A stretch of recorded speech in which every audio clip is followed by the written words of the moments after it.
நாங்கள் வந்துட்டு எத்தனை டம்ளர் வச்சோம்னா 2 டம்ளர்ஸ் வச்சோம். 3 டம்ளர் வச்சோம். 4 tumbler 4 packet mushroom. 4 packet mushroom, 3 tumbler அரிசி. இந்த மாதிரி போட்டுக்கணும். நல்லா கிண்டணுமா இல்லை அப்படியே மூடி வச்சிருவீங்களா? ஒரு 2 நிமிஷம் அப்படியே மூடி வச்சிருங்க. அப்புறமேட்டு பார்க்கலாம். ஓகே गाइस, நம்ம ஆல்ரெடி கொதிக்க வச்சிருக்கோம் இல்லையா, அந்த மஷ்ரூமோட தண்ணியும் அந்த லெமன்ல தண்ணி சேர்த்து வச்சிருந்த தண்ணியே இதுக்குள்ள ஊத்திடணும். இந்த மாதிரி தான் இருக்கும்.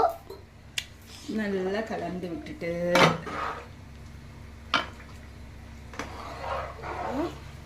இது வந்து எங்க அக்காக்கு சூப். நம்ம கலர் வந்துட்டு ஆட் பண்ண மாட்டோம். ஃபுட் கலர் எதுவுமே ஆட் பண்ண மாட்டோம். நாங்க அப்படியே தான் செய்வோம். யாரால ஆட் பண்றவங்க இருந்தாங்கன்னா இந்த ஸ்டேஜ்ல கலரும் ஆட் பண்ணிக்கலாம்.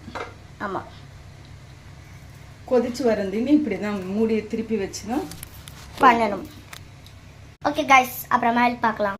गाइस, கர்ட் வந்துட்டு ஆப்ஷனல் தான். உங்களுக்கு வேணா போட்டுக்கோங்க, வேணா போட வேணாம். கர்ட் வந்து ஆப்ஷனல். ஓகே गाइस, அப்புறமா பார்க்கலாம். முந்திரி போடணும், இப்போ இல்லை, அப்புறமா.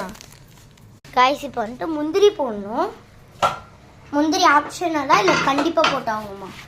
டேஸ்ட் கொஞ்சம் கொடுக்கும். தயிர் போடலைன்னா முந்திரி போட்டுக்கலாம். தயிர் போட்டால் முந்திரி போட வேணாம். தயிர் போடலைன்னா முந்திரி போட. ரெண்டுமே ஆப்ஷனல். எது எப்படி வேணா போடணும். இல்லை ரெண்டுமே போடாமல் கூட இருக்கலாம். ரெட் கலரில் இருக்கு.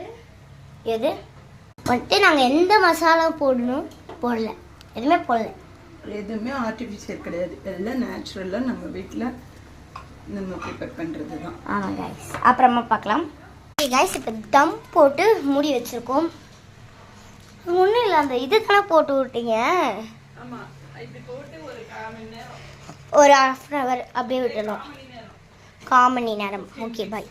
15 minutes. ஓகே गाइस, ரெண்டு பார்த்து சாப்பிட்டு நீ சாப்பிட்டு வச்சு செம்மையாக இருக்குது, எனக்கு பிடிச்சிருக்கு. ஓகே गाइस, பாய்.